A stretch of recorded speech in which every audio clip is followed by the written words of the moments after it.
ഇത്രയും നേരം മുത്തായ തങ്ങളെ മധുവിന്റെ സദസ്സിൽ ഇരുന്ന എല്ലാവരെയും നീ ഉൾപ്പെടുത്തണേ അല്ലാഹ്. ആരെയും നീ ഹായിബാക്കല്ലേ അല്ലാഹ്.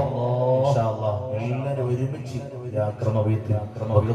മുഴുവൻ ചെല്ലാൻ പൂതിയുണ്ട്. പക്ഷേ സാഹചര്യവും നമ്മളെ ഇപ്പോഴത്തെ അവസ്ഥക്ക് ചിന്തിക്കുമ്പോൾ നിങ്ങളെ ബുദ്ധിമുട്ടാക്കലാണ്. അതുകൊണ്ട് ഇൻഷാ അല്ലാഹ് അതിന്റെ അവസാനമാകും നമ്മളെല്ലാവരും ഏറ്റു ചെല്ലുക. ആസ്വാദനം മാത്രമല്ല, നമ്മൾ കൂടെ ചെല്ലുക. എന്നിട്ട് നമ്മളെ മനസ്സിലിങ്ങനെ പഠിച്ചോനെ മുത്തറസൂർന്നാന മെമ്പറിൽപ്പെട്ട അവിടുത്തെ ഉമ്മത്തിൽപ്പെട്ട ഒരാളാണല്ലോ നമ്മളും. അങ്ങനെ അതും മനസ്സിലാക്കി നമുക്ക് വേണ്ട ആ മുത്തറസൂലുള്ളാഹിന്റെ ശഫാഅത്ത് അവിടത്തെ കൊണ്ട് നമുക്ക് രക്ഷപ്പെടണം. വേറെ ഒന്നുമില്ല. നമ്മുടെ അമലുകളൊക്കെ പക്ഷേ റബ്ബിന്റെ മുമ്പിൽ പരിശോധനയൊക്കെ വെക്കപ്പെട്ടാൽ അതിലൊന്നും ഉണ്ടാവില്ല. ഒന്നും ഉണ്ടാകില്ല. നമ്മുടെ നിസ്കാരവും നമ്മളെ നോമ്പും നമ്മളെ മറ്റു അമലുകളൊക്കെ ചിന്തിച്ചാല് അതിലൊക്കെ പൊയ്ക്കുത്ത് നിറഞ്ഞതാണ്. അതിലൊക്കെ വേണ്ടാത്തരങ്ങൾ ഉണ്ടാവാറ്. ചിലപ്പോൾ പക്ഷേ അതിന്റെ ഷർത്തും പറന്നൊന്നും ഒത്തോളണമെന്നില്ല. എന്നാൽ നമുക്ക് രക്ഷപ്പെടാൻ ഒരു കവചമുണ്ട്, ഒരു മാർഗം. അതാരാണ്? ഹബീബായ മുഹമ്മദ് റസൂലുള്ളാഹി.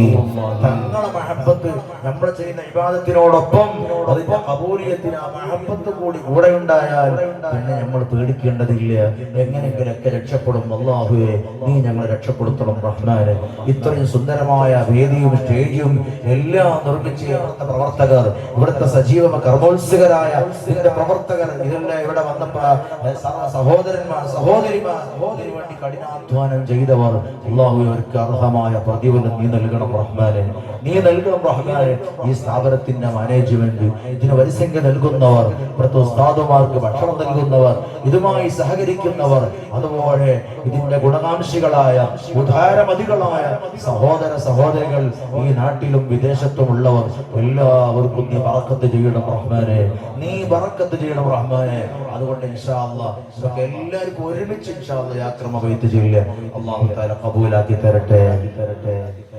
مولاي صل وسلم دائما ابدا على حبيبك خير الخلق كلهم يا اكرم الخلق من الوذ به لا حول ولا